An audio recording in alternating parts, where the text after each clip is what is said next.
The throw to the plate. Hudge is waiting. He tags him, gets knocked over, holds on, and the Marlins win the game. And it's the Marlins who have beaten the Giants.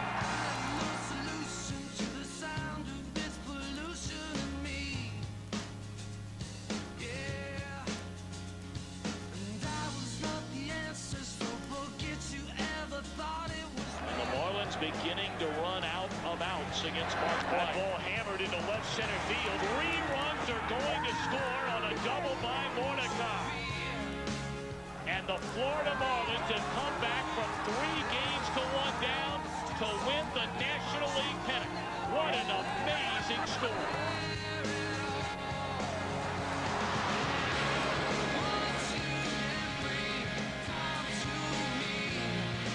Swinging a drive down the left field line. This one's got a chance. Curling, gone! It's gone! Alex Gonzalez has done it in the bottom of the 12th inning in Game 4.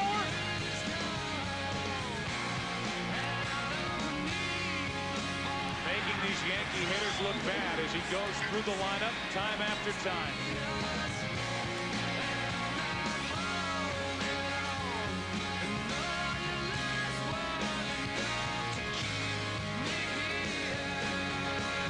Posada, slow roller right side.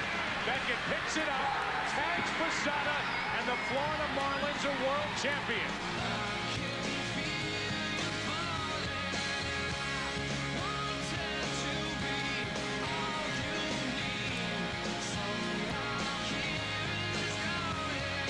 It is my pleasure to present the Commissioner's Trophy to the 2003 World Champion Florida Marlins.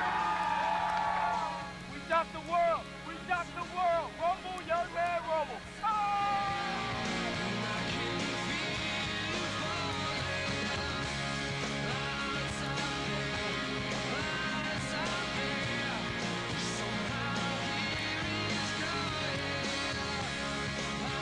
Thanks for coming to the White House. I'm honored to be here to welcome the world champs, the Florida Marlins.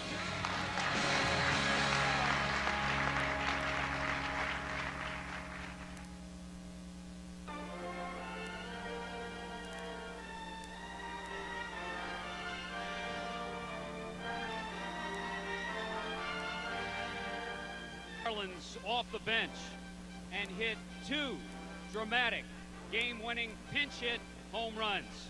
Infielder Mike Mordecai.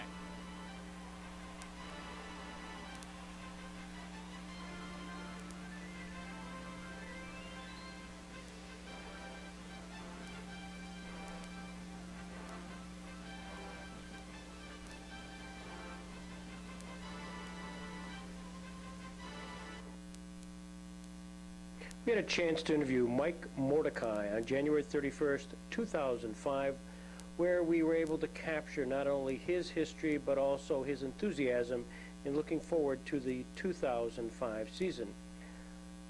A season which would be his first as a minor league manager and also in being the first in Jamestown with the Florida Marlins. On September 2nd, we had a chance to catch up with Mike to reflect not only what just transpired, but also to learn a little bit about how the game of baseball at this level in Jamestown is actually conducted. A most informative interview. Please enjoy. Talk to you about the upcoming season, the excitement of your first opportunity as a manager of professional baseball. And here we are, September 2nd, 2005, the season almost over. So our goal today is to sort of reflect a little bit on the experience that you've had in your first, and maybe some of the players as well, and how it all works.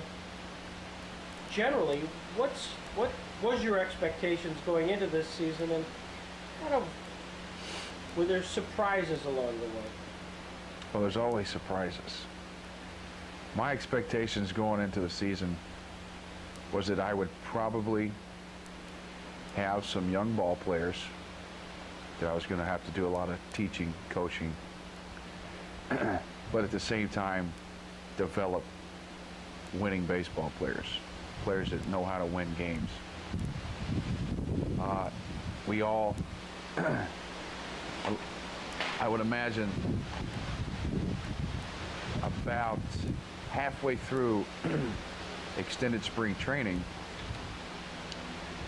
down in Jupiter, Florida, my thoughts of the upcoming season started changing a little bit as to what I might expect, knowing what type of players I was going to be getting, because I had already been told I was going to have to bring some of these players to Jamestown this year, and I really didn't think that they belonged here. But for the developmental good of the organization, they were going to have to come here and learn a few things. They're young, and I even got some responses from people in the front office that, yeah, they probably didn't belong here, but they're going to have to come here because they need to be challenged.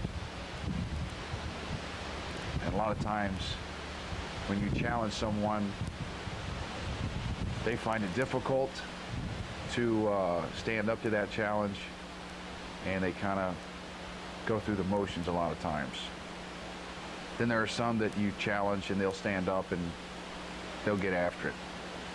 We kind of have a mix here of some of the players that are really challenged.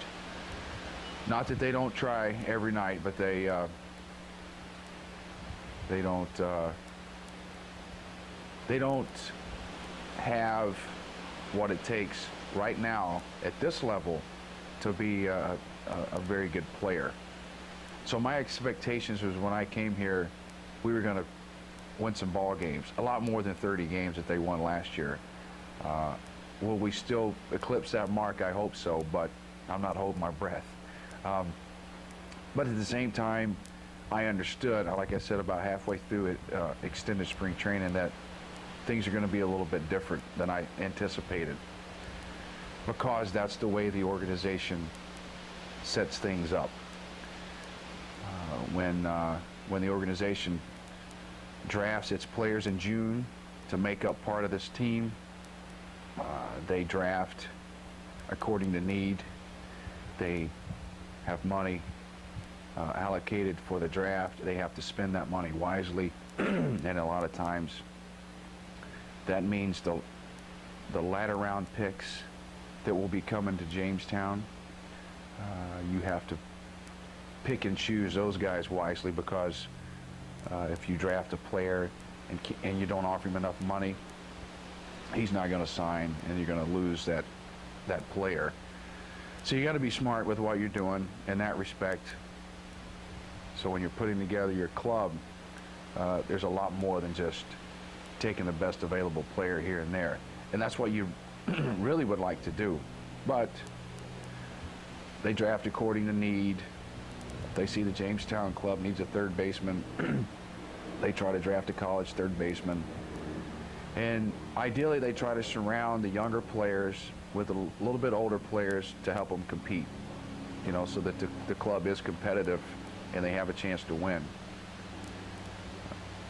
They also would like to take a lot of their young players that they have in the Gulf Coast League once that season is over, and it ends 2 weeks earlier than Jamestown, maybe 3 weeks earlier than Jamestown, and move some of those players up and get them some experience at this a little bit higher level. So there's a lot of things going on outside of just bringing the team up here and playing the games and trying to win games. There's a lot of development going on. There's a lot of other things off the field going on that have to be taken care of. As far as just for the tape purposes, the structure of the Marlins is, you got the Gulf Coast League and what else?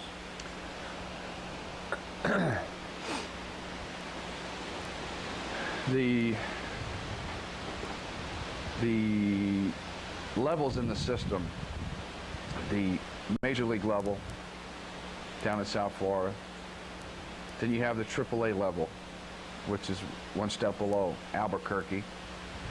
The AA level, which is a step below that, is in Carolina.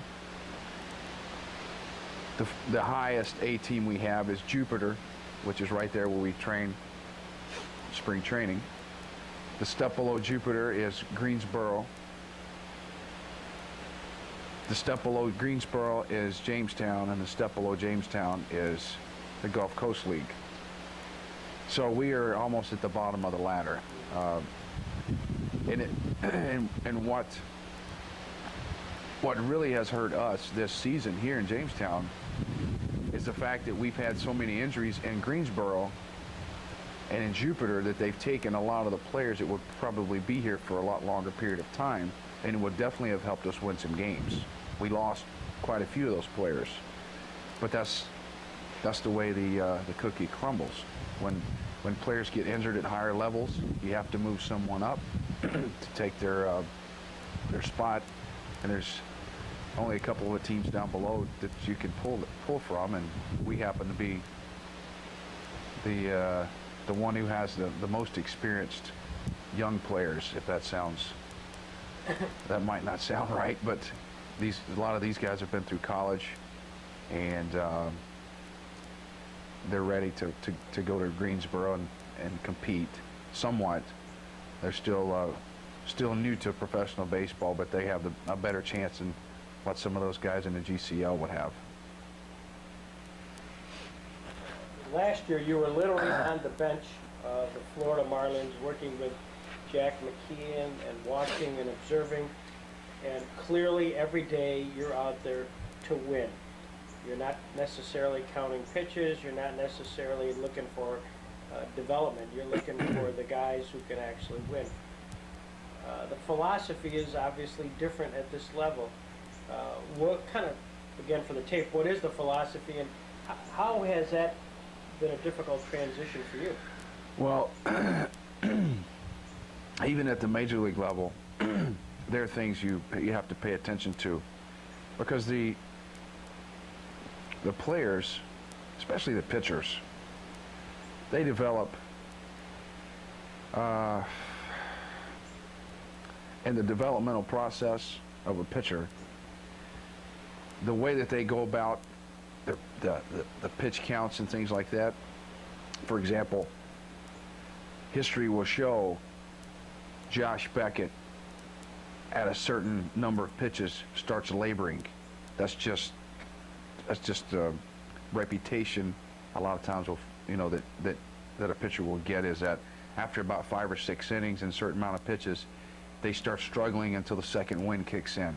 And you hope that they can get through that little period of time when necessarily they're struggling a lot to get that second wind and keep going. So you do, at the major league level, you do have history of your pitchers to take into account when they're out there.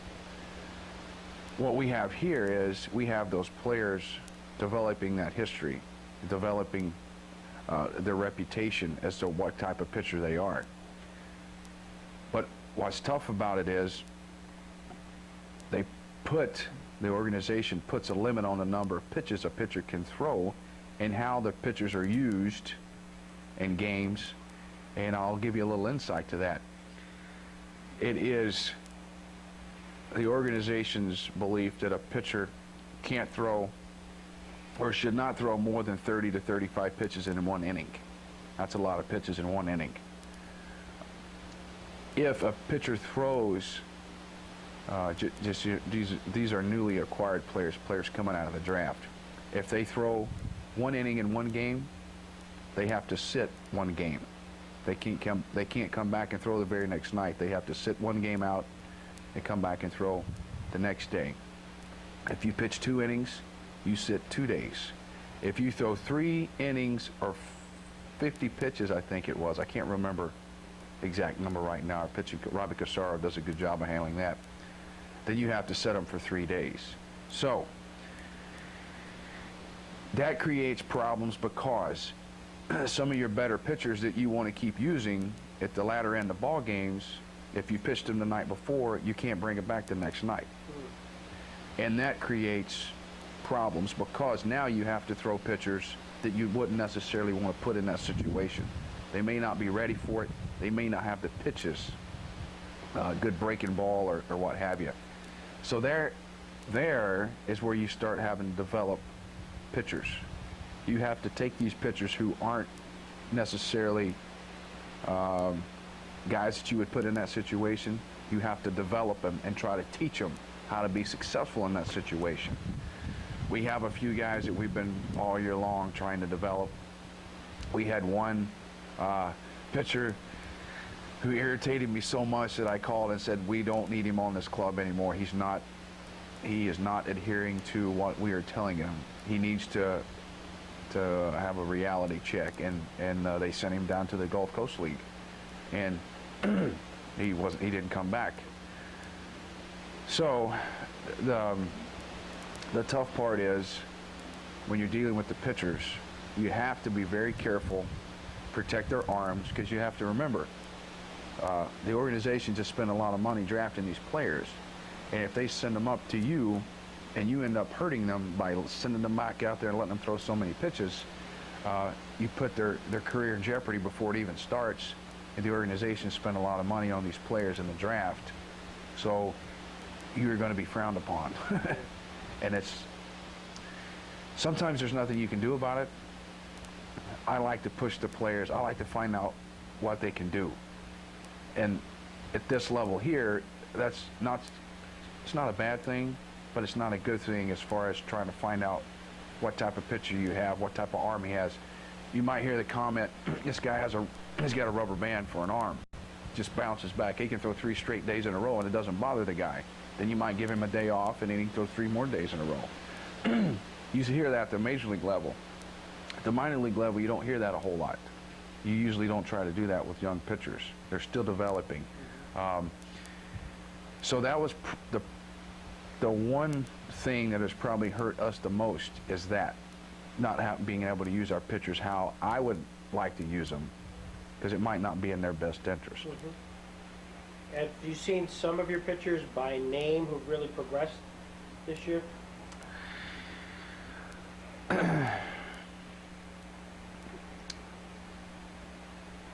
You know, I can't bring out one. I can't point out one guy who I've seen just absolutely turn things around, right, from being a so-so pitcher to being a guy that, hey, you need to take note of this kid. He's really come a long way. I've seen some guys make some adjustments to try to get better, but as far as the overall turnaround, there's pitching-wise, we really haven't had that. I mean, we had Jacob Marceau here, first-round pick for us. We had 3 first-round picks this year. Didn't fare quite well here. You have to remember, when you're in college, you're facing, you know, a lot of college players that'll never play professional baseball. And once you make the step into professional baseball, you're facing the best college players. All right? All the other college players have been weeded out. Now you're facing the best college players. And as you go up the system, you start facing the best players, period. You know, anywhere, to where you get to the major leagues and you're facing quite possibly the best around. So there's a I'd say it's shocking news to some pitchers when they come in and think they can just do the same things they did in college and get away with it because these are better players. I think Jacob Marceau found that out. I think he understood, oh, this is different than what I was used to in college. This is not the same.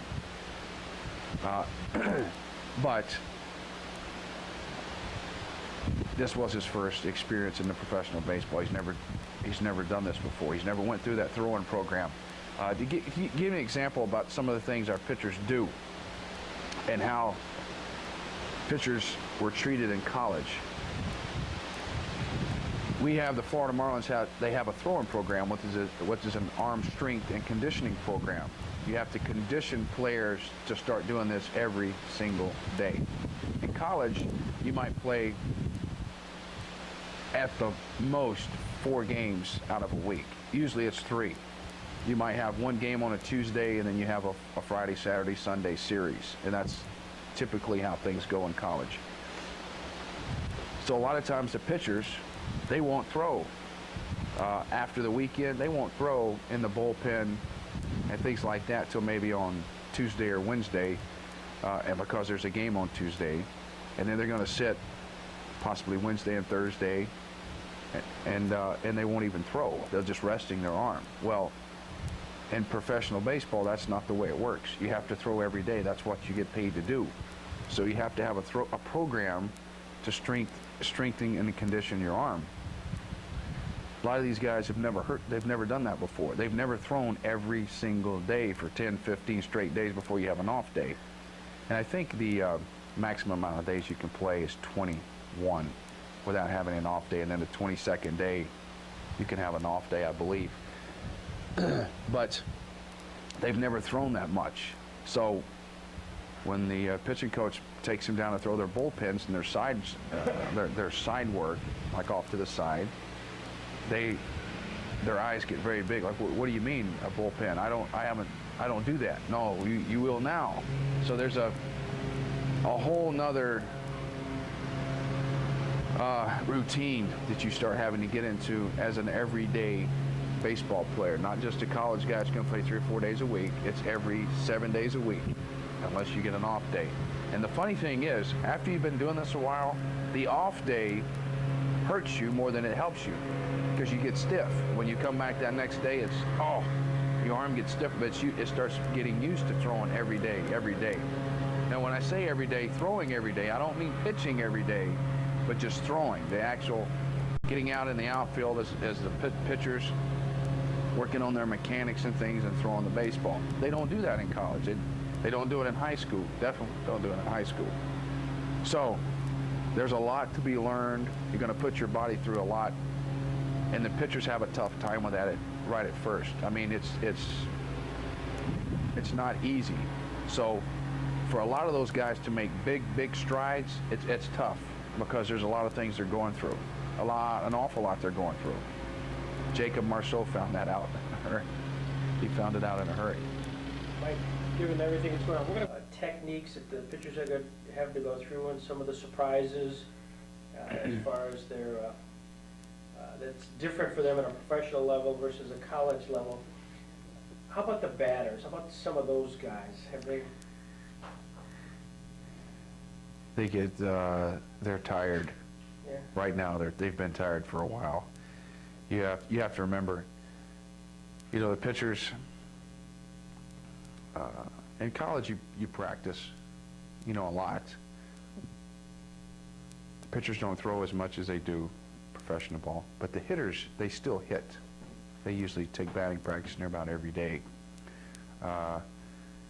But they're going from using aluminum bats that are 29, 30 ounces to wooden bats that are now 32, 33, 34 ounces. I don't think there's anyone on our team that uses a 33-ounce bat. Mm-hmm.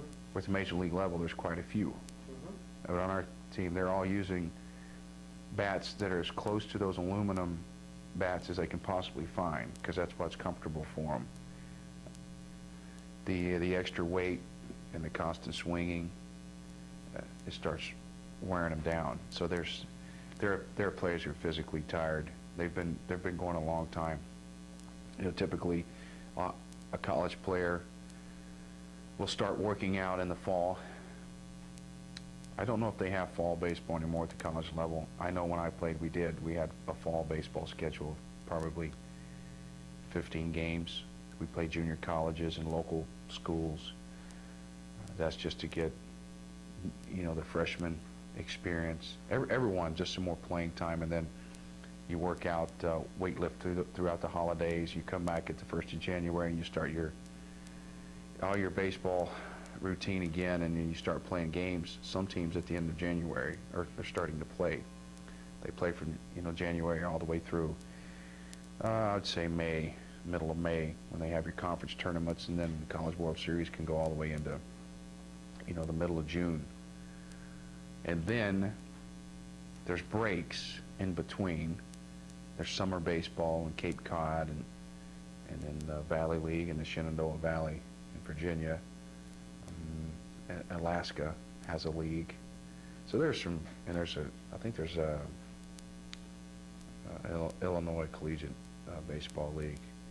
But there's quite a few leagues that the players will go play, and they'll play another 50 or 60 games. But you don't play every day. There's quite a few more off days. But these players have been through from January all the way into June, July. You know, they're still playing, but they have had some breaks along the way. Then they've gotten drafted. Now they've started back up, you know, toward the end of June, and they've been playing every day. So they haven't gotten the rest that they normally would get. They've been playing. So it's really wearing them down. So they've almost will be playing a full year, you know, before they get any time off.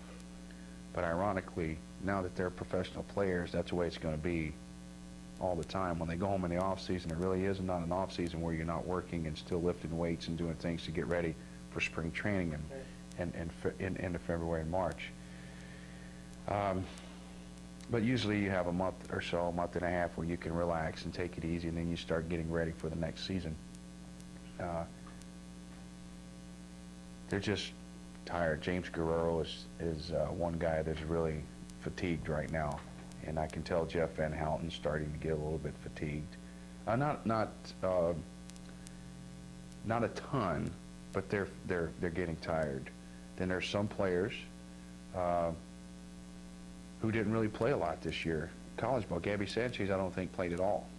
I think he was, you know, worked out with the team in Miami, but I don't know how much he played. Brett Hayes had an injured thumb and missed a lot of time during the summer, so he's kind of fresh. He missed, you know, maybe a month where he didn't play, so his legs are still pretty fresh. But it's still, it's been a long year for them, and they can see the finish line, and it's like they just want to get to the end now. Right. So I don't think winning and losing to them is as important as just getting to that last game. For us, trying to develop the players, that's tough, because you see that they're tired. You don't want to keep pushing them. You don't want to hurt anyone, because a lot of times they kind of try to cut corners getting ready for the day's activities. They don't stretch as much, just going through the motions, and they're going to end up getting hurt. And you don't want to send someone into the off season when they're hurt. But it happens. It's happened before. It'll happen again, because every night when you come out there, they're professional. They're supposed to act professional. So from a hitter standpoint, just the fatigue. They've been playing a long time. They've been swinging heavier bats. Their batting averages and things start suffering, because mechanically they start breaking down to try to compensate for the fatigue. And so that's going to lead to at bats that you don't see a productive at bat from them, and that's frustrating. But you realize that's what's happening, and you just deal with it. Say, well, there's nothing I can do. I can just report what I'm seeing and understand that he's tired. So this is why he's doing that. Any surprises from the hitter's perspective, guys that thought were going to be better that aren't, or just the opposite, who you thought might be mediocre and have really kind of stepped up? The one player offensively I believe was better than I anticipated was Gary Roche. Gary's done a very good job. Without him, I don't know where we'd be, because he's the kind of guy who I've been able to plug in at second base and third base and DH him a little bit, and he comes up with the hits. He puts the ball in play. He's a very good hit and run man, because he puts the bat on the ball. Early in the season, I put hit and runs on. We were getting guys thrown out because the guys at the plate weren't making contact. They weren't making contact, so I didn't want to keep looking foolish and having guys thrown out on the base paths just running like crazy when we can't make contact. That's a big part of our game, and we have some of the players here to do that, but they're not putting the ball in play. So it's counterproductive for us to be giving up all the outs on the bases. We don't even challenge, the fielders to field ground balls and to make plays. We're just swinging through and getting thrown out on the bases. We couldn't consistently do that early in the season. meaning make contact, just don't hit runs. So I had to start pulling the reins back on that. But Gary has done a really good job. Consistently makes contact on hit and run. You can put a hit and run on it with him, and he's going to put the bat on the ball in some shape, form, fashion. Greg Burns is a little bit disappointing in the fact that he hasn't stole as many bases as I thought he would. He should lead this league by 15 bases. That's the type of guy. But you have to get on base, steal bases, and he's gotten on base. I would have hoped his bunting would have gotten a little bit better, and his base stealing would have gotten a little bit better. I think they have. I don't think by the strides that I anticipated. All of the players have green lights to run on their own. I told them that from day one. You don't look for me to tell you to run. You run. When you're ready to run, run. I'm not going to make you run. I want you to run.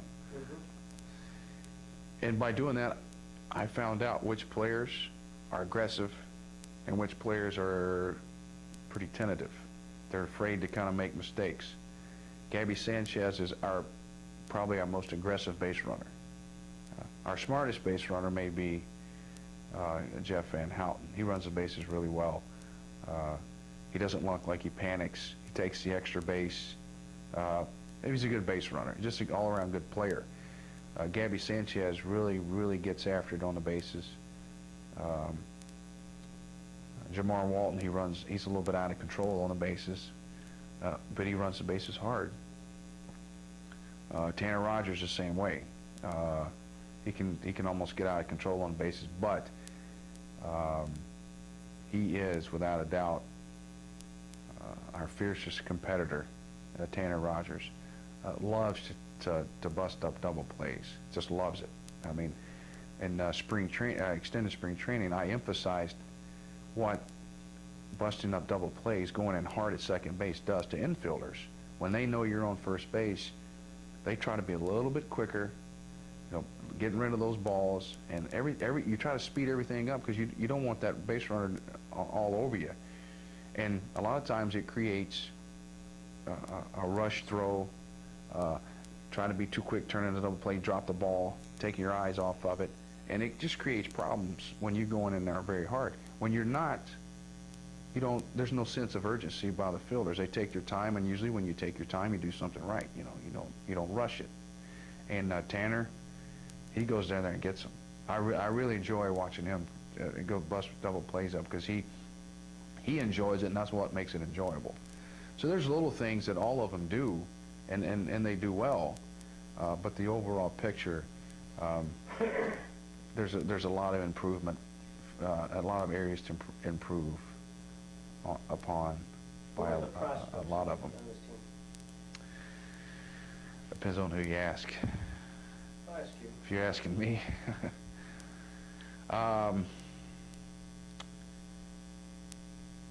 Position players, our number one prospect would be Greg Burns, without a doubt.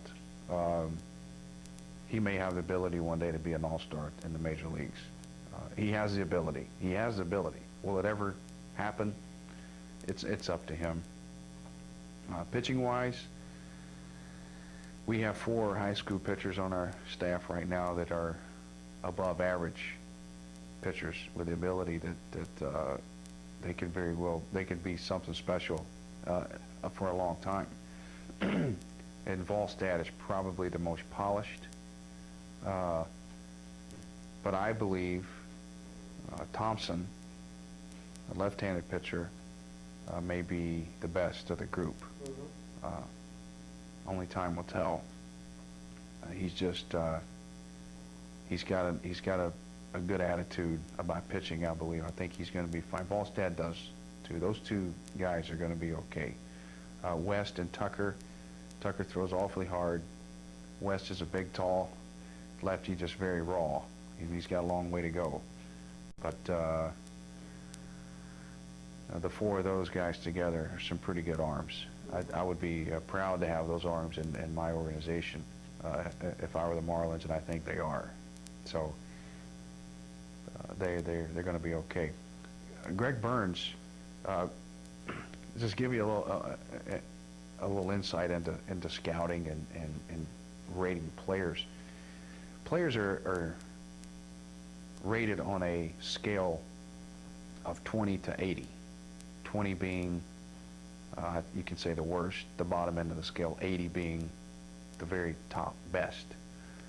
And you rate players according to numbers. To give you an example, if I'm watching a high school player, high school game, and I'm going to give him a rating, rate him as a hitter, I would rate him right now against the competition he's playing against. Say it's a high school player and he's hitting 400, really makes solid contact every time. I may rate him against his present competition, I may rate him a 50 or a 60, meaning that he would probably be with a wooden bat, you would say maybe he's a 285 hitter to 300. I'm just throwing these numbers out there to give you an idea. These are not the specific numbers, but you rate him as a 60. Then you have to give him a future grade, what he would rate as a major league player.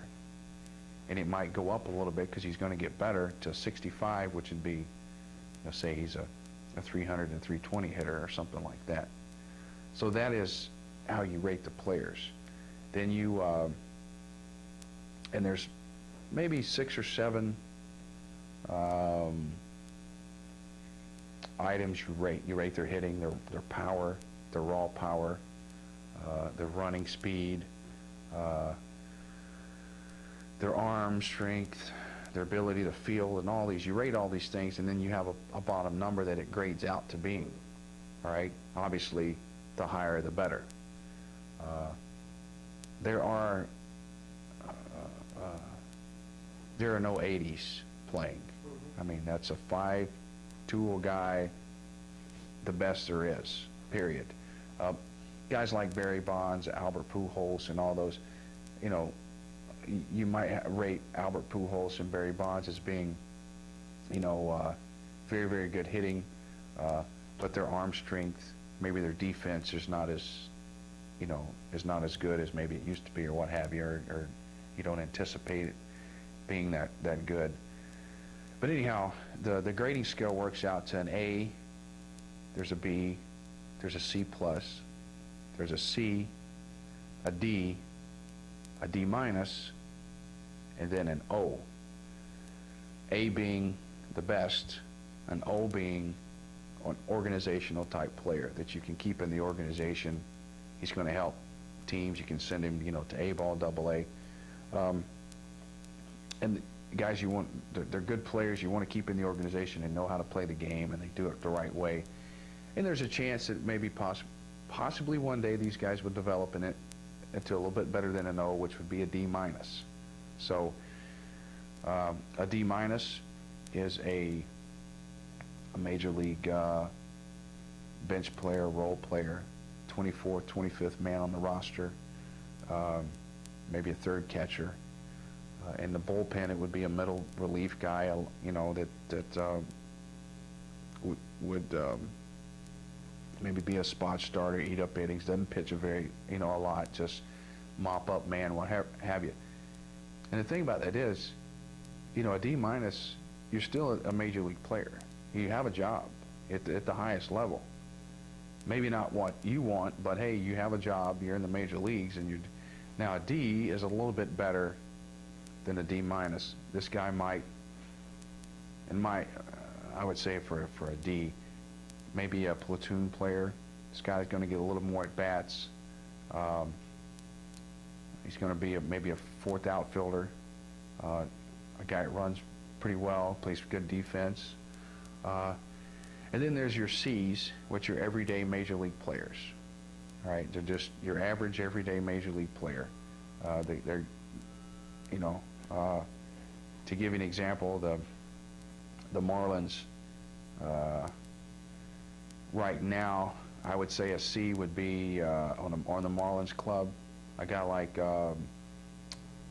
Jeff Conine would be a C on our club. Well, he might be rated as a D, but at our club, if he played every day, and of course they got bits and pieces down there in South Florida. But if Jeff Conine were playing every day as a first baseman, he'd probably rate out to a C. An everyday guy.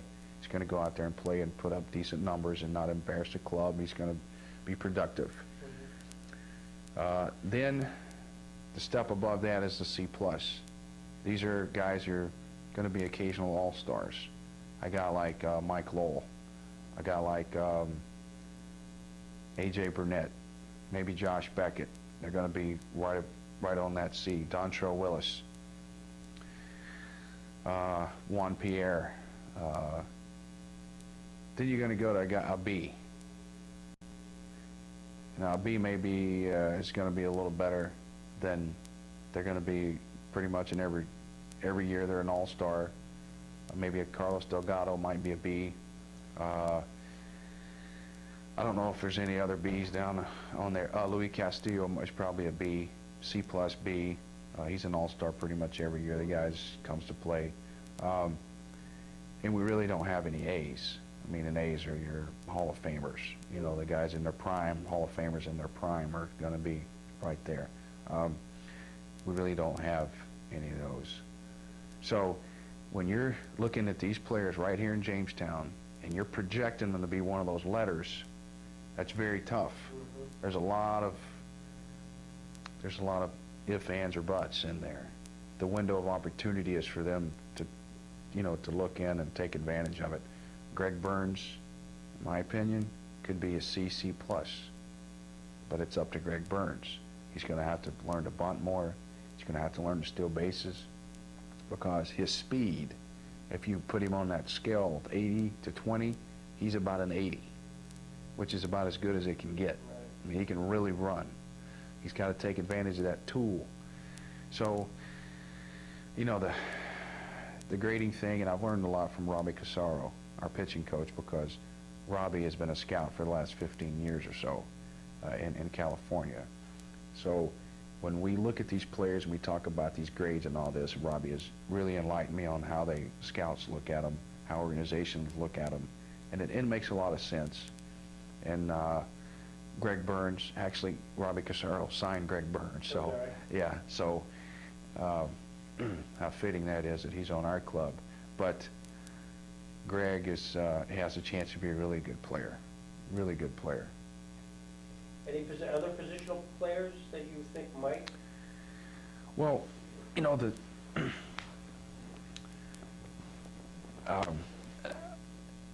I'll tell you, typically when you set up a ball team and you go into spring training, and this is it's been done for a long time.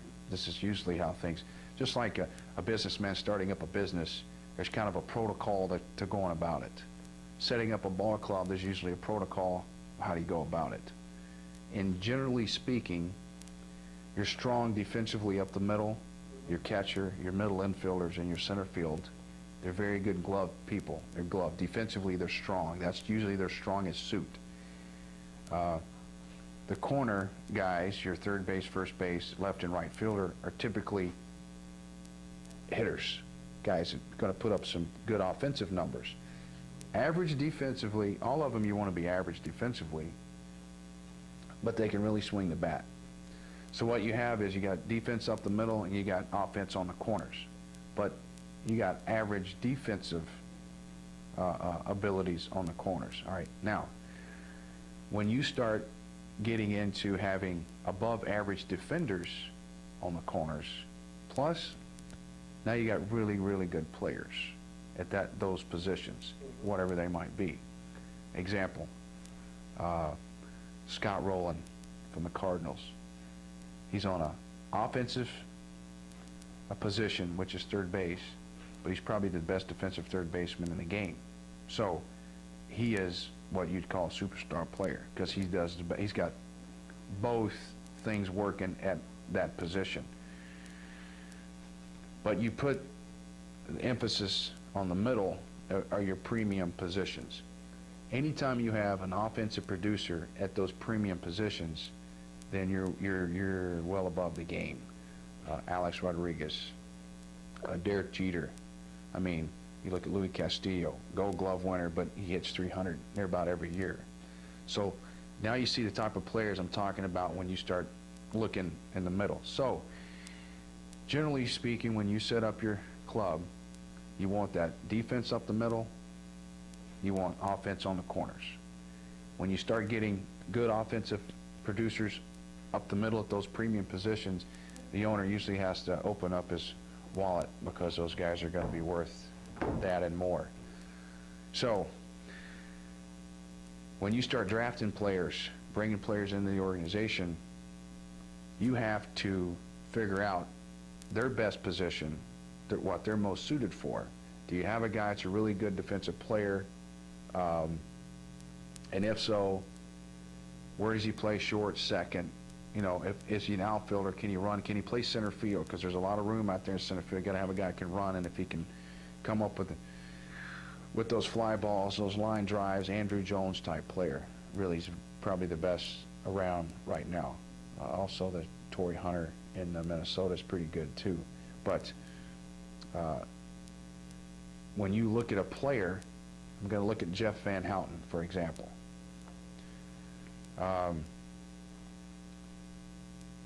Going back to the corner positions. And I say they're offensive positions, and what I really mean is they're offensive, more, you know, power positions. They're looking for, you know, they're looking for guys with some pop, sock in their bat. Because these guys in the premium positions up the middle, they're just run scores. Guys, you just try to get on base for the guys on the corner to drive you in. Guys that usually have good power numbers. Well, look at a guy like Jeff Van Houten. He's probably our best pure hitter on the team. Although I think Gabby Sanchez may be hitting 330, 340. Jeff Van Houten has a very simple swing. He hits the ball the other way really well. Puts the ball in play. I mean, good offensive player, probably our best all around. I think right now he would have more of a chance to be successful any level he played at, more so than anyone on our team. If you put Jeff Van Houten in Double-A, he'd probably have a chance to be successful. If you put him in the big leagues right now, he'd have a slim chance of being successful, much more so than if you put Jamar Walton up there right now. He might not have very much of a chance. So Jeff Van Houten plays right field. He doesn't run well enough to play center field. All right? He doesn't have a strong enough arm as a right fielder every day. Plus, he doesn't have the power that a right fielder has. He can just hit. So you take a guy like him and you say, now where is this guy going to fit in on a big league team? And you start thinking, well, he doesn't run as well, so you can't put him in center field, which is a premium position. Because remember, if you have an offensive player at a premium position, you've got something special there. But he doesn't run well enough to play center field. You know, he can't cover that ground like Juan Pierre or Greg Burns could, which they're plus runners. So with that being said, you got to keep him on the corner. Well, as a right fielder, he doesn't have the arm. So can you put him in left field? Yeah, you could probably put him in left field. So you're going to put him in left field. Well, you put him in left field, is he going to hit with enough power to drive in a lot of runs? Or is he going to hit in the order? Typically, those are power guys. Well, he's not going to fit in left field because, I mean, look at the left field in Florida. It's Miguel Cabrera. I mean, just look at the left field in San Fran, Moses Alou. Just look at your players that are in the major leagues at this time and try to say, well, where's he going to play? Well, now that those are out and you start thinking, well, where are you going to put him? He's not going to play those. Well, now he's kind of regulated to being a fourth outfielder. Well, usually if you're a fourth outfielder in the big leagues, you can play all three outfield positions, and he can do that. He can hit, all right? So you can use him off the bench as a pinch hitter, which is fine. Are you going to use him to pinch run? He's a good base runner, but he's not going to steal a lot of bases. So yeah, you could do that. So now you kind of see where you start regulating players and you start looking at what role they might fit into at the major league level. So my recommendation for the organization for a guy like Jeff Van Houten is you need to put him on the infield, probably at second base, and see if he can handle it defensively. Meaning, or knowing that that is a premium position. Those guys have to be good with the glove. So how long is it, or how long would you have to spend bringing Jeff Van Houten from the outfield into the infield, which is tougher, because when you're coming from the outfield to the infield, you're getting closer to the action. Things are happening a lot quicker than you're accustomed to them being in the outfield. All right? It's easier for an infielder to be put into the outfield because he's getting farther away from the action to start with. All right? He's catching fly balls, ground balls, he's throwing. But when you come into the infield, that's a premium position in there in the middle infield where you got to turn the double plays. There's a lot of skill involved in that. He's not used to doing that, and he's 22, 23 years old. So that would be for the organization to decide, well, can we get some production, some type of productivity out of this guy as a second baseman, because he can really hit. So what you'd have there now is you'd have a little something special. Second baseman with the ability to put the bat on the ball. And if he could do something defensively, learn how to turn the double plays and have good basic fundamentals, in 2 or 3 years, you might have something there. You might have a guy that he can play second base, possibly even third base occasionally, but he can also go and play all four in the outfield. Now you've got a player that can probably help you at the major league level as a role guy, as a D- or a D. It's going to be right in there. So when you start looking at these players and trying to figure out where they're going to fit in the major leagues, you know, then that is part of the organization's development. And that's what we're in, player development. We're trying to develop these guys to get them to that level. And you realize, I don't want to bring up any names, but you see some players and you know their backs are against the wall. Their chance of playing in the big leagues is probably not near as good as others. And you realize that they're probably going to play, you know, they're organizational players. That letter I said earlier, they're probably going to help the organization. You don't know how long they're, you know, how far they're going to go. They're going to have to keep putting up good numbers to keep moving. So you feel for those guys because they love the game. They won't they do anything to just keep playing. So if you keep giving them the opportunities, they probably take advantage of it. And you're probably going to have to, you know, take the uniform away from them some point in time because they're just going to be passed by. And you can't keep guys in A-ball forever. It just doesn't work out that way. So you want to see how much service you can get out of all the players. You know, ideally, and I told the players the other day, and they had a meeting, I wanted to see all of them play in the major leagues. Is that going to happen? I doubt it, but I'd love for them to all get a chance to put a major league uniform on and run out on that field in front of all those fans and just enjoy that moment, because you don't get enough of them. Because we're in the business of we're entertainers, really, is what it boils down to, and we're here to entertain. And I've stressed that to them quite a few times. No matter if you're winning or losing on the field, you're here to entertain those fans, and you got to play good baseball to entertain the fans. And I hope that they take that to heart. Jeff pitched last night. Yes. Is that his first time? No, a second time. Second time? He has a pretty good knuckleball, and they say he's just a good ball player. You can tell Jeff's played ball, and he's been around ball a long time, just the way he runs the bases and everything he does. I mean, he's a good little ball player. He's been out in the outfield messing around with that knuckleball quite a few times, and he's thrown and hit people in the knee and the shin and the shoulder. So they say he's got a really good knuckleball. You got to see this. And so I've asked him before, hey, you know, if we get in a situation where we need a pitcher, I might come. Oh yeah, give me a chance, give me a chance to pitch. So he's the type of guy, you never know, can develop into a Tim Wakefield if you put him on the mound and just let him go. But you've got to have a lot of patience with a guy like that and realize that, hey, this is not going to be something that's going to happen overnight. It's going to take a while. So, and I've seen that happen too. I've seen position players play for a couple of years, and the organization realized his hitting is keeping him back, but he really has one. He's got one tool that's really above and beyond anything else he has, and that's his arm. So the logical thing to do is to put him on the mound and see if he can throw, and you can get some mileage out of that arm. It's happened to quite a few players. Tim Wakefield, one of them. So Jeff Van Houten, could he be a pitcher, a knuckleball pitcher? You'd have to have someone with a lot of patience to just leave him alone. You can't teach the knuckleball. I mean, there's probably one or two or three guys in professional baseball, Charlie Huff being one of them, that could really help a guy like him. Tim Wakefield could probably help Jeff Van Houten out. He'd have to get in some kind of conversation with him and talk to him about becoming a knuckleball pitcher. If that ever, came to fruit, you never know. Ideally, you'd like to see him get a chance to play as a hitter. And then if that doesn't work out and he wants to try pitching and that's something he really wants to do, then if he can find someone to give him an opportunity to do that, then so be it. But he's got a very good knuckleball. Isn't that interesting? You spend a lot of time after the game doing reports. Oh. Explain that. What's the procedure? Well,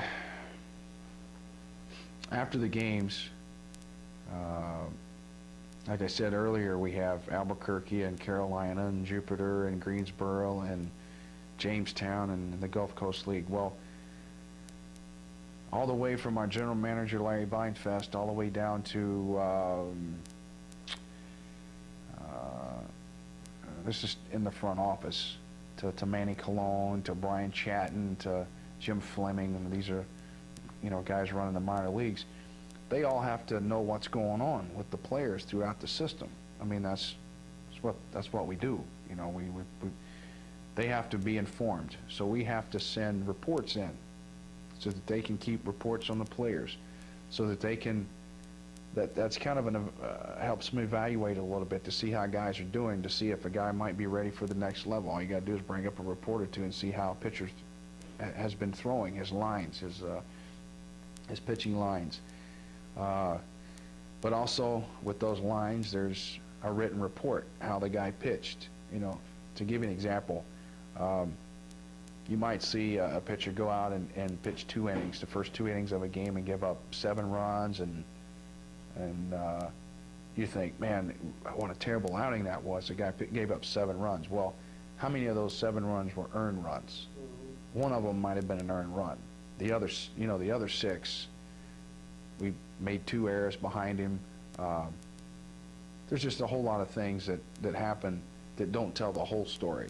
And what you do with these reports, you try to tell the whole story. You tell them, well, we would have got out of this inning, but we dropped a double play ball. A guy missed a ground ball, and we didn't turn the double play. And as we know, with a double play ball, you can't assume it's going to be a double play. So if the shortstop or second baseman bobbles the ball and they just get 1 out and they don't turn the double play, you can't give them an error, right? You don't assume there's going to be a double play, just like on a steal. If a guy drops the ball, you can't assume the umpire's going to call him out. So anyhow, you go into the office, we have computer, we have to type in the game report, and there's already a game report sheet on the computer. You just bring that up and fill all the information in, and then you type in exactly what you saw that night from the players. The pitching coach types in the pitching report. In other words, if Jacob Marceau started the game, Jacob Marceau would be the starting pitcher. He would have a line score, and it would be how many pitches did he throw in the game, how many strikes did he throw out of those pitches, how many first strikes did he throw out of those pitches, how many curveballs did he throw in the game, how many curveballs first strike did he throw in the game, how many changeups did he throw, how many changeups first strike did he throw in the game. All this stuff's put in this computer, and then pitching coach will make a summation. Robbie Casaro will write up Jacob Marceau, starting pitcher, had good command of his fastball. Breaking ball was not as good tonight, wasn't sharp, more rolling. Basically trying to paint a picture to those guys in the front office of what's going on here. After Robbie does the pitching, I do the hitters. I put in their at-bats, their hits, the walks, the doubles, triples, home runs, the whole 9 yards. I punch all that stuff in, and then we have a comment at the end of it, and my comment on what he did that night. And usually what I type in is if they got hits, I type in, he hit a double in the left center field gap. Good at bats tonight. look patient. Just things like that, little things like that. But a big thing that we look for is hard hit balls. So in other words, if a guy's 0 for 4 and hit 3 line drives right at guys, and you have one guy who was 3 for 4 and hit 3 little bloop hits, in my opinion, the guy that hit the 3 line drives had a better night because he hit 3 balls right on the screws, as we would say. I mean, as hard as you can hit them, he just didn't have any luck, where the other guy had a little luck on his side.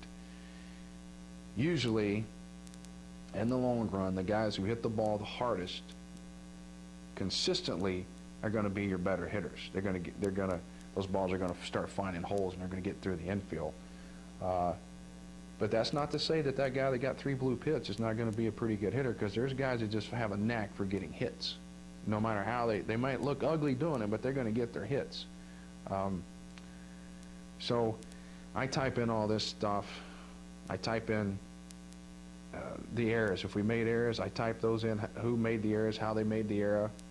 If there were great plays, guys that made really good plays, I type those in, and who made the good play and the great play and what happened. And then there's a game summary, which I go back and I'll bring up. I can use last night's game, the first game of a doubleheader. We lose 14-1. It was very short and to the point. I think I wrote that the second inning killed us. We gave up 8 runs, way too many walks, and we had a couple of errors that led to the 8-run inning. We never could recover from that. Offensively, we're already in a hole. We had to play it safe. Didn't get anything going offensively, and the game was basically over before it started. And there's, something like that. And that's every night. Now that's a typed in a computer. You have to get online and you send that off to South Florida, to the main office there. Then they distribute to, all the other, Larry Beinfest, Mike Hill, Dan Jennings, all these people that's in the front office for Florida, Brian Chadden, Jim Fleming, all these guys get the game reports. Then, after I do that, I got to pick up the phone, and there's a voicemail system that goes out to all the same people, plus scouts and guys who've signed these players. I type in the phone number and go through the prompts and everything, and I leave a voicemail report so that they can get that, right away. And if there's any injuries and things like that, we report that, or what have you. And it's basically you going back over just what you've just typed out, but you do it in a voicemail. Because sometimes guys can't get to the computer, they can't get online, but they can pick up the phone and dial and hear the voicemail and say, okay, I see what happened. And then, and that's every single night.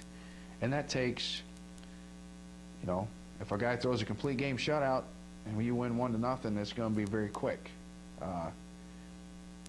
If it's a ball game, you got 3 or 4 pitchers going in there and you're battling and you win it 6-5 and there's a lot of things going on, it's going to take a while. You got to type all that stuff in, and then you leave the voicemail report. So generally when the game's over and I come off the field, I speak to a reporter. If there's a reporter around, Jim Riggs from here in town is usually waiting in anticipation of something that I have to say about the game. And I speak to Jim, and then I have to go in, set the team down, and go over the game with the team, and express my pleasure or displeasure for things that went on the field. And then when that's done, then I can go in and sit down and start the reports. So usually it takes me an hour, hour and a half, sometimes 2 hours, depending on if there's someone in town from the organization and they want to talk baseball, face to face to see what's going on. Sometimes it's 2-3 hours after the game before I finally leave, and try to relax. And I signed up to do this. I knew what it was about, so I don't have any problems with it. If it is really late when I get home and I want to play golf the next morning, I get up. It's quite early, at least for a long day the next day, but usually we work that out. We get that worked out. A lot of college players, and so they're going to have a strong team here in this league, year in and year out. Do Do you rate the other team? You scout them as well? I have to scout the other club. They're the better players, and the reason we do that is for trades. You know, we don't have scouts in this league come watch the games. The managers and the staff, the coaching staff, are the scouts. They see the players. They write reports up on them. When we see a team for the last time, we have 5 days to submit a report on their better players. So we have to scout their club. If we see guys we like, we have to give them a letter grade. We type up, we fill in the numbers, we send that into the front office, and they have that on file. So that if a trade comes down and the other club says, well, you know, for example, if the Florida Marlins want to make a trade with the New York Yankees, and the Marlins say, okay, we want, or the Yankees say to the Marlins, we want Mike Lowell. The Marlins says, well, who do you have, you know, for us to choose from? They may say, well, here's 10 players, you know, take a look at these guys. We're willing to, you know, work with these guys.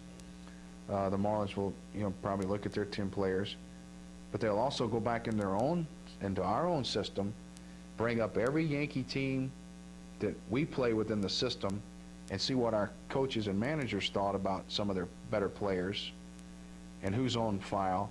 And then they'll say, go back and say, look here, well, we got, look here, Mordecai and Casaro and Rawls, Matt Rawls, they saw this team in Staten Island. They like this pitcher right here. He's not on their list. Let's just see what's up with this guy. And they'll ask, you know, what do you got on this guy right here? Oddly enough, that happened here just recently with the Cubs and the Yankees. The Cubs traded Matt Lawton to the Yankees for, I believe, 2 minor league players. One of them was a pitcher from Staten Island that Robbie Casaro and I wrote up and sent in to the big club. We like this pitcher. Well, the Cubs got him. So that's the way it works. When these trades go out and you wonder where these players come from, and you hear these minor leaguers in the deal, and these teams, you know, you might hear the big league guy, but you hear the minor leaguers. That's how you get a hold of those minor leaguers. You realize you're getting some of their better players, and you try to go to your coaching staff and players in your organization, because other teams have been known to fudge the truth a little bit about some of their prospects.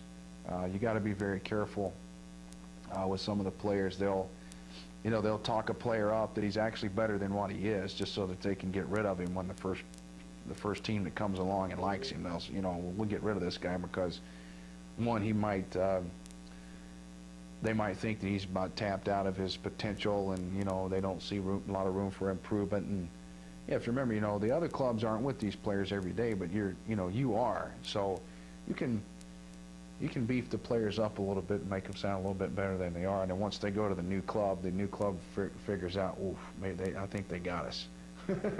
We got a player here that's not as good as we thought he was. And then, you know what? But a lot of times, and most of the time, that's not the case. That's rare occasions that happens. But you have to do your homework. You have to make sure that you're getting the players you want if you do have a trade. And so scouting the other team, the opposition, yes, we definitely have to do that. Do you have any fraternization with the other coaches and managers and all about exchanging information?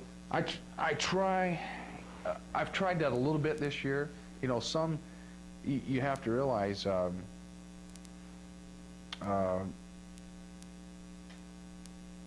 it's kind of like private investigating. You want to find out from them who their better players are, who they see, and who, because, like I said, they've seen them. They've seen them a lot more than we have. Give an example, a team like Lowell comes in here, we play him 3 games, we don't see him anymore. A team like Oneonta, we go there and play him 3 days, we don't see him anymore.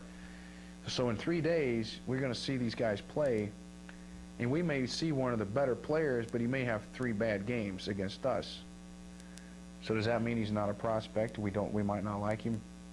In our eyes, we haven't seen him do very much, but their managers, their coaches, they've seen him for a while, and boy, they know he's going through a little slump right now, but he's a lot better than what he's been showing. And so, you know, if you get a chance to speak to the opposing manager, you might say, hey, I'll give you an example how I go about it. I say, hey, how you guys doing? You know, how's you scoring a lot of runs? And then kind of lead him into maybe the other manager saying, yeah, we're doing all right. I got this one right fielder that's really swinging the bat well. I mean, really, he's going to be a good player. He's going to really be a good player. And they kind of, in a nonchalant way, talking about the club, they kind of tell you, oh, this right field. So I'll start keeping an eye on the right fielder because the manager thinks he's going to be a good player. Or, they'll tell you, well, I got a pitcher throwing like the second game. It's pretty good. So then you pay more attention. You pick up on things like that. You start paying a little more attention to them. On the other hand, on my end of it, I try to be as quiet about our players as I can. I don't really give out very much information on them whatsoever, outside of the obvious. Just the obvious, and like Greg Burns says, well, yeah, this guy can run, and they're going to see he can run. That's obvious. I don't say anything about his hitting and his fielding and anything like that. I might say he's got a good arm, but they're going to see that too. Usually they're going to see that. You watch infield, and they're going to say, well, he's got a good arm. So you try to be very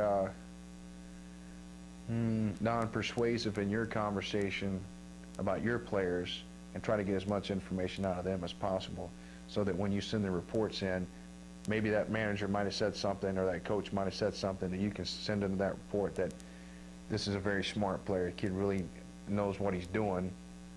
Their manager said he's a very smart, intelligent player. So things like that, that goes a long way when you're trying to find other players on the other team. So it's like I tell our players, when there's only two places to play baseball. You're either playing in the major leagues or the minor leagues. In the minor leagues, it really doesn't matter what club you're on. You're not in the major leagues, so it really doesn't matter. There are scouts every night in the stands watching these minor league games for the single purpose, if there's a trade at the major league level, they're going to try to get the best available players from that other team's organization. They're going to try to get them. They might not get them, but they're going to try. So when you're out there playing, you're not only playing for your club, you're playing for those other clubs also, because it's kind of like the draft all over again, because there's an opportunity for you to be on another club.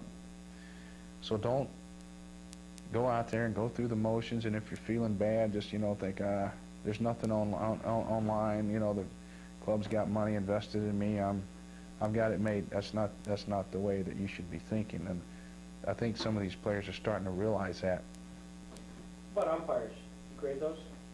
Grade the umpires. First time I've gotten a chance to do that, and I loved it. I loved it. No, I realize those guys are young, just like the players. They're getting going, and it's not an easy thing to do. And the worst thing is, there's only two of them.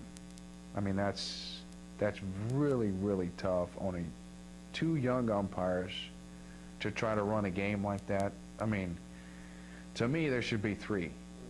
I mean, there needs to be three umpires. Obviously, there's strength in numbers. I mean, another set of eyes and whatever, but there needs to be three umpires, and that needs to be rectified soon, but it probably won't be.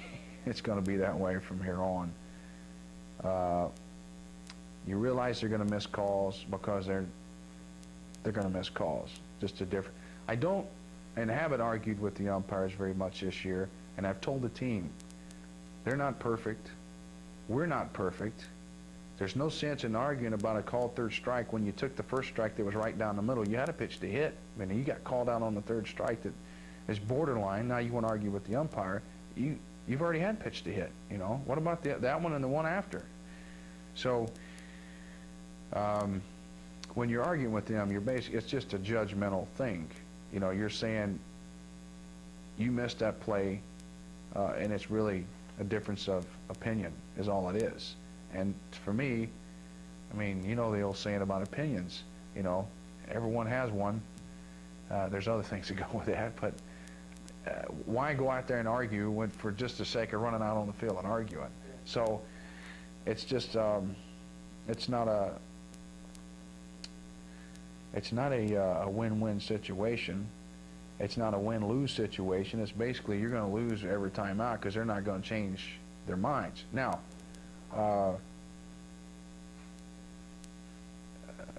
the judgment calls, and a lot of them, I mean, they're all just up to them. I did have 2 overturned this year. Simple fact that I asked one umpire to ask his partner, did he have a better look at the particular play? And I think twice this year they did. They came back, they changed the call, and they made the right call. And I applaud them for that. They did a good job. They got it right, and that's what they're trying to do, get it right. And they're also learning the rules too. We had one umpire tell the pitching coach he's going to have to take a pitcher out when he went out to talk to him, and he said, "No, I don't have to right here. This is it's a new pitcher, but this is my first trip to talk to him." Oh, the umpire said, "Oh, I'm sorry." He said, "No, it's okay." So there's no sense in yelling and screaming and hollering at them, and the whole time. But it does become frustrating when you see them make bad calls, consistently. And then I was only ejected one time this year so far in Williamsport. We had a young umpire missed 3 calls in one game, 3 easy calls in one game, and I expressed my displeasure with him, and I didn't use any vulgarity or anything like that. I took my hat off and slammed it down, and I don't think he was appreciative of that, and he tossed me. The very next day, I went to exchange the lineup cards.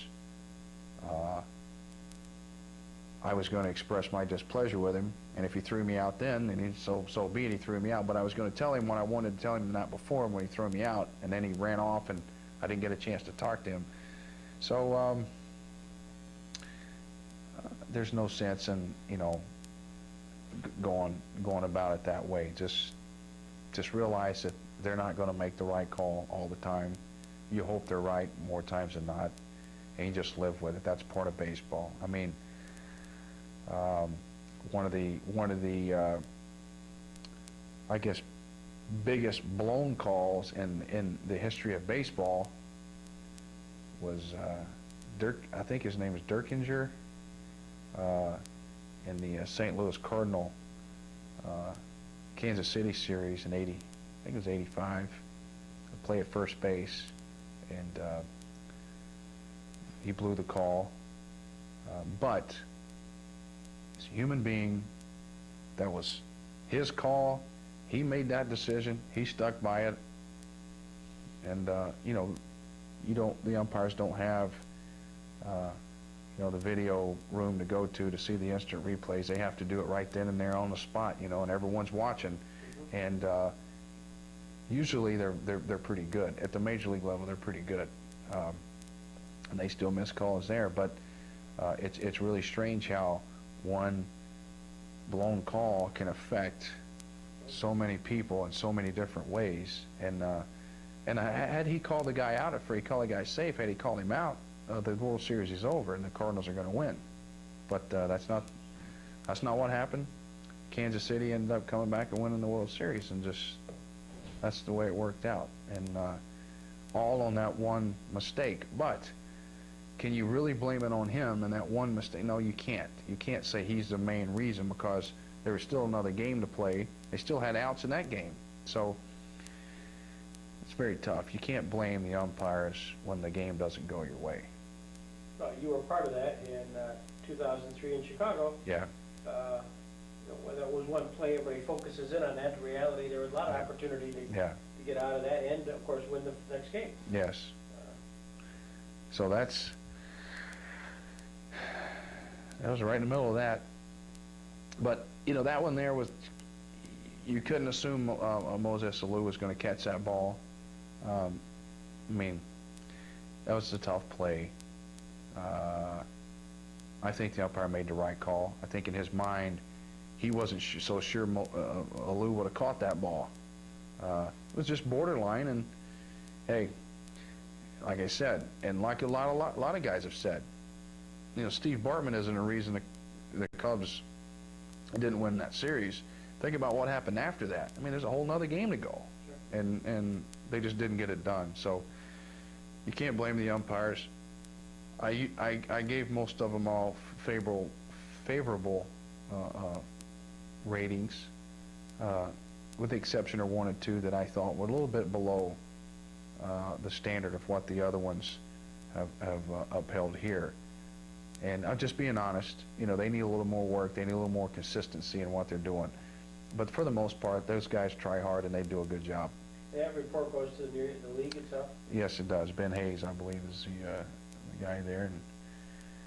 And what they do with those reports, and I guess they evaluate and decide what they need to do for the upcoming season with the umpire situation. You went around the league, played in most of the ballparks during the season here. What's your sense of the Jamestown facility? Compared to, you want to compare Jamestown to Staten Island, there's no comparison. Staten Island's new facility, really nice. Miniature Yankee Stadium nearbout. So you can't compare that field to Brooklyn. There's no comparison. New ballpark right there, and I guess on the boardwalk, very nice. A lot of fans there. It's kind of the thing to do there. Go to the ball game. Now you want to compare Jamestown to Vermont. Vermont's an old ballpark. Now you're probably asking the wrong guy that question, because I like the old stadiums. I like the wooden bleachers, the overhang. I like all that stuff. That's old baseball to me, because I grew up in Birmingham, Alabama, going to Rickwood Field, and I loved that place. I mean, just loved it. And when they built the new stadium there in Birmingham, this big concrete, you know, modernized baseball field, I just wasn't the same. You know, no overhang, anything like that. I didn't like it. So Vermont, Jamestown, Batavia, they got the metal bleachers. That's a little bit disappointing, but that would be a lot nicer place if they had the wooden bleachers with a little overhang. That would be nice. You know, Auburn's the same way. Got those metal bleachers and all that stuff. I like the old minor league, old facility, the wooden bleachers, like Wrigley Field. You know, Wrigley Field, and I really like Wrigley Field a lot. But that's not to say that I don't enjoy going to the new stadiums that have nice clubhouses, nice manager's office, and things like that. I mean, Oneonta, I enjoyed Oneonta. Although the manager's office was as big as your fireplace. And literally we had 3 guys in there trying to dress, and there's no air conditioning. A fan that I actually was trying to move, it fell off the side of an ice chest, and I stuck my finger out in it, about near whacked my finger off. But anyhow, hot as all get out, and we're trying to dress in the thing size of your fireplace. And it was like, thinking back, like Staten Island and Brooklyn, which had nice big new offices and everything. But boy, I tell you what, that'd kind of spoil you when you get things like that. So Jamestown, to me, is ideal. Now, the thing that I would try to improve upon here would be the playing surface. And I know the weather up here is big. If they could tear the field down, skim the field down, replant the grass, bring in new sod or what have you, and really, that would go a long way to me in saying this place is perfect. But the playing surface is tough, and I realize a lot of that has to do with the weather and a lot of the play that the field gets. You know, you have the like the Babe Ruth World Series here. There's other things that go on that field, and we realize that. And over the course of a summer, that's going to take its toll. But Jamie, you know, the head grounds crew guy out there, you know, we're from the city. He does a great job. Anything we ask of Jamie, he's right on top of it. And he's out there all day long, early till late, and they do the best they can do But as far as the facility, I like it the way it is, you know, behind home plate and everything, the overhang, it's just, that's baseball to me. Have the Marlins given you any sense as to their relationship with the rich product people who own the franchise, or their feeling towards the Jamestown as a place to bring their kids? I haven't really discussed that with anyone. That hasn't come up in conversation. I don't know when the contract runs out. I think it runs out after next season, maybe. Sure, yeah. All right, maybe next year. I haven't discussed anything beyond this year right here, as far as, you know, how long Montreal will be coming here or anything like that. That's I guess that's a year-to-year thing. I guess they'll wait till next year to make a decision on that. But I enjoyed it here. I think some of the players have enjoyed it here. It's a little bit different for the players because they're wanting to get to the next level. So everywhere they're at always is, oh, this is bad. You know, it's just bad being, you know, especially the fact that some of the players going from here, going to Greensboro, it's a brand new facility, stadium, the whole 9 yards. You know, it's brand new. And then they come back to here, which is old baseball. Like I'm not saying you're asking the wrong guy when you're asking me about a lot, because I like the old wooden bleachers, overhang, and all that. All these new stadiums, and I forget that. That's not minor league baseball to me. This is minor league baseball. All that new stadium, state-of-the-art stuff is really, I mean, that's too much for this level. It really is. But the players are always wanting to go to the next level, so whether or not they like it or not, they just have to deal with it. September 8th is your last game. Is there a sense that you'll be calling your address Florida Marlins the balance of the year? I have an opportunity. Now, whether they give me a call and that comes to fruit, I'll wait and see. I've been hitting. I probably haven't run as much as I would like to, but I've run enough.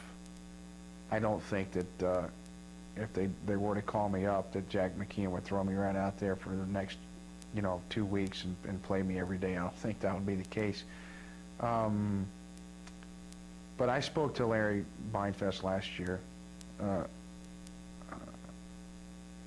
in the off season when I was still looking for a job, and this offer came along, and he basically said, "Hey, look, we get down to next year, and we have a chance to make the playoffs. We really, we're really thin on the bench as far as experience goes with older guys. We don't have guys like that in the organization that we're going to be able to bring up." I said, so just be mindful of that and keep yourself in decent shape. And if we decide we might need that one extra guy, then you might be it.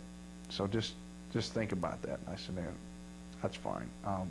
If that's something you'd like to do, great. If you don't, then fine. There is the for me personally, 10 more, I need 11 days of service time would get me 10 full seasons at the major league level. Now, would it disappoint me if I don't get those 11 days? No, it's not going to make or break my career if I don't get the 11 days. And a lot of people have basically assumed that just because that's the case and that the Marlins like me and I would, I've been loyal to them or what have you, and they're going to show some loyalty to me, that they'll get me up for those, that period of time and what have you. But people have to understand this is a business, and for them to bring me up at the end of the season, that's going to be a lot of money for a short term for a guy that's not even going to play if I don't even play. And I don't really think they're in the business to just make people happy and say, here, we're just going to give you some money because you're a nice guy. That's not the way it works. But if they need some help and they need an extra coach or whatever, I've got nothing to go home to outside of that but my wife and kids, and I'll enjoy seeing them, and I don't want to belittle that situation. I mean, I want to go home and see my family, but what I'm meaning is if that's what they want me to do, I mean, I'm going home for the end of the season, and, you know, I could stand to stay around, you know, another month or two, so whichever would be fine with me. I think you'd be the first guy to ever go from manager in the New York Penn League to an active roster in a professional league, and all in 1 year. Yeah, and we'll see if that happens. You know, I don't know. They're right in the thick of things, so it wouldn't surprise me if it happened.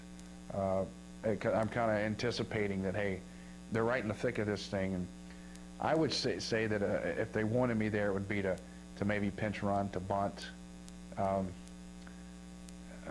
and maybe just overall be there on the bench and relay, you know, information and help out throwing batting practice or whatever, you know, just whatever they need me to do. So I don't know. Like I said, I don't think they would want to pay me the money to just sit there for 3 weeks and do nothing. I don't think that would be. It's not a very good business decision, and to be quite honest, you know, I don't know what the final amount of money would be, but to see our batting practice balls that we've been hitting for the last 2.5 months compared to the amount of money they would give someone like me, I would rather them take the ball, you know, take the money and buy balls so these guys could hit, you know, better baseballs in batting practice.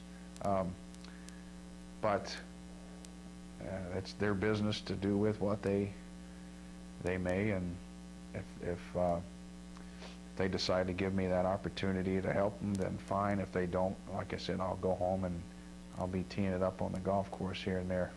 That is after I have do my honey-do list, my wife, whatever she's got. I'm sure she's got a long one lined up there that need to take care of this, that, and the other. What's next year look like for you? I did speak to Jim Fleming. They have offered me the opportunity to come back here if I want to do that. They may have an opening in AA in Carolina that they may speak to me about that. He said, hey, we may have an opening in AA. I don't think the guy's going to be back there. I don't know if he wants to ride that bus for 10 hours again next year. So those two things, one of the two, seem likely that they'll offer me. You know, like I said, they've already offered me this. The AA position is a kind of a wait and see. They want to, I guess they're going to have to talk to the AA manager to see what's going to happen there. But I take it one day at a time.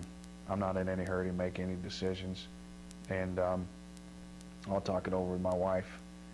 But I really miss my kids, and personally, we're moving from Atlanta, Georgia, to Dothan, Alabama, and my wife has been doing all that all summer long, selling our home in Atlanta, putting everything on a moving truck, moving down to Dothan, Alabama, storing it in a storage facility because we couldn't move in the house. The people, you know, we're not closing on the house until, you know, later. So my wife had to go live in a hotel for 3.5 weeks with my 5-year-old, my 3-year-old. She says she colors her hair more now than she ever has because of being there with the two little ones in a very small hotel room. But no, she's really a good wife. She takes care of things as best she can, and if she needs some help, she calls me and says, hey, can you help me with this? I need to take care of this, and it's a phone call or what have you, and I do the best I can. I know it's frustrating for her sometimes because it's a lot easier for, and I think a lot of wives feel this way. It's a lot easier for the male to get things done than it is the female because it kind of seems to be overlooked sometimes. Don't worry about it. We'll take care of it, you know, what have you. And so I think she might be ready for me to come home so I can get on that list and start knocking it out. Any other impressions about me this year, first year as manager, ever, that you'd like to share? Well, this is my first year at managing, but I've been managing for 3 or 4 or 5 years, sitting in the big leagues, just sitting there on the bench because I, you know, being a role player, And I've managed the game right along with the managers a long time. At this level here, there's not a lot of managing to do. You have your players you need to play, you run them out there. There's not a lot of pinch hitting for players. You're not supposed to do that because you're supposed to put those players in positions that they're going to eventually, you know, have to produce at. To give you an example, Jerome Walton, Greg Burns, Nate Mesner, some of these young guys, they need to go up there late in the game with the tying run at second base and 2 outs and try to drive that run in, because that's part of their development. Would you be doing them you would be doing them a disjustice if you continually pulled them out, pinch hit for them, and put someone up there you thought had a better chance. One, you know, their self-esteem is probably going to go down. You know, you're going to take a lot of the wind out of their sail because you're not showing them any confidence as they can do it. So what do? You'll leave them in there, you let them strike out, or you let them pop up, or whatever they're going to do. Usually they're not going to be very successful. And you realize why they're not going to be successful. It's the same reason you would pinch hit for them, because the guy's got a good breaking ball. He's got a better than average fastball. All these things go into decisions that you start making when you're going to make moves. But the organization wants those guys in that position because that's developing them. They're developing. You're developing confidence. You're developing all the other things that they want to see out of these players. So I did pinch hit one time this year. I pulled a young man back and said, nope, I don't want to see that. I put a guy up there that I thought had a better chance, and he missed a double by about 6 inches. That really would have helped us out, and the guy ended up striking out. But the point is, I thought he had a better chance of helping us win that game than the guy that was up there at that particular time. So I pinch hit for him, and but no one said anything to me. They didn't say anything. The organization didn't say anything. I think they wanted to see how many times I might do it, but you know, I think there's a fine, very, very fine line in that, in developing the players as winners, and just developing players and live with what happens. There's things that have happened this year that I haven't seen before, and probably won't see for a long time. You know, typically your leadoff hitter is a guy that takes a lot of pitches. He runs well, just gets on base any way he can. Well, a lot of times they will take pitches to get very deep in counts. Rarely, it's almost non-existent. Leadoff hitters hitting 3-0 pitches. It just doesn't happen. They're taken, and usually if the 3-0 ends up being a strike to get to 3-1, they'll take the 3-1 to get to 3-2. They'll make that pitcher throw 3 straight strikes. We were Mahoning Valley this year, 3-0 count. Greg Burns is hitting, and I don't even. We have take sign. I give just take a pitch.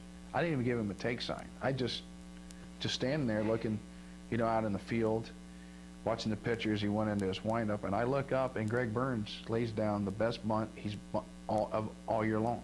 He hasn't laid down a better bunt all year long. Just hugged the line right down the third baseline.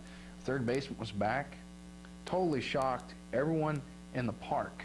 He laid down a perfect bunt for a base hit on a 3-0 count, and I didn't know what to say. Where do I start? Do you not realize what you just did? Do you realize how the game is played? And that's like the second or third game of the season. And I'd already been through the extended spring with Greg and talking about, things and people telling him things about being a leadoff hitter. And then I see this and I think, I don't think we got through to him at all. I don't understand why he would do that. We had a conversation after that, and I think he got the point after that conversation about being a leadoff hitter. But at this level, there's a lot of growing pains. Does the organization want Greg Burns taking 3-1 pitches? No, they don't. They want him swinging. They want him to develop his swing first. Then worry about taking pitches as he gets on up the ladder. For me, I don't think that's the case. I think he needs to learn right now when he can and when he can't swing, when he should and when he shouldn't swing, when he can and can't be bunting, when he should run and when he shouldn't run. He's got to learn all that stuff right now. That's going to develop him to be a better player as he goes, through the system, because you're molding him right now. You're molding him. You don't want to just let him keep doing something and then try to mold him. That's going to take more time for him to get comfortable. Forget that. I say do it right now. You got to teach him right now. Teach him all right now. This is how you're supposed to be playing the game. A lot of that is, it's not the way the organization wants it. They want to do it this way, and I guess a good argument for them is they have some time on their side. We have time. We have time with these players. We're not going to run it through the system. We're not going to just take this guy from A-ball and run him into the big leagues in a hurry. Well, my argument would be it just happened. You had a guy, Vargas, here last year in this league, and now he's in Miami. So it can happen. So if I'm managing a club, I want the players on my club to understand how to play the game, how it needs to be played, so that if they took him from right here and put him in Miami, they know what they're doing. They may not be successful, but at least they know what they're doing. And that's my thoughts. And that may be how I differ a little bit within the organization about how they look and see things and how I look and see them. And that's just a different opinion, and it's just like the umpires. I'll be evaluated just like those umpires are evaluated. If they don't like the way I'm doing things, then I was looking for a job when I got this one. So I try to adhere to what they want done, but I also try to teach the players this is how it needs to be done, all right? And I give them a little bit of leniency within those two realms of rules that we've set, kind of the way I see it needing to be done, the way the organization sees it to be done, kind of create a buffer right in between there, and we'll try to let them stay within that. So I think it's worked out for the most part. Have we won as many games as I would like to win? No, but I think all in all, the players are going to be much better next year when they come back than they were this year. They'll be far above, mentally far above where they're at now. I mean, they'll be a notch or two above. Some of the guys probably even at the next level. I think they'll understand what they're trying to do and what they're trying to accomplish. If they're not, then I haven't done my job. This has been terrific. You should teach a class. No, not really. It's just baseball. I've been in it a long time, and I don't have a problem. To me, just telling you like it is, that's the way it needs to be, and this is the way I see it. And I've seen it that way for a while. And I came up with a good organization when I was drafted, Atlanta Braves. And to me, they went about the game the right way, and they still do go about the game the right way. They do their homework, they draft good players, and in the minor leagues they have good instructors, and it pays off at the major league level. That's ideally how you want it done. Thank you. Yes. This is terrific. No problem. A postscript to the interview occurred in this announcement from the Jamestown Post-Journal.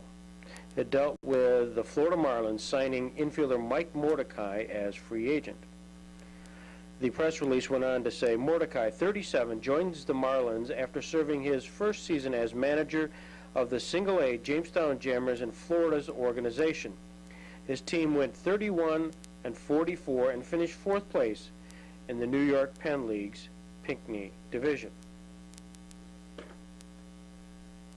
The Florida Marlins press release stated, on the final game of 2004, Mike Mordecai belted his only home run of the season, a drive to left field against the Phillies at Citizen Bank Park. That was the last playing action the 37-year-old has seen before getting a start at second base for the Marlins on Tuesday, September 20th, 2005. The manager of the Marlins' short-season Class A Jamestown squad in the New York Penn League, Mordecai was recently signed as a free agent to provide veteran leadership and spot playing experience. The press release went on to say, Mordecai is willing to contribute in any way he can, and while he managed in the minor leagues this season, he wouldn't mind playing again next year. Mike's first game was against the New York Mets, and he went 0 for 2 and had 2 assists. What an extraordinary story. Probably the first person in the New York Penn League history to go from being manager to going to the active roster of the Major League team. Good luck, Mike Mordecai, and thanks for sharing this year's experience with the Jamestown Jammers.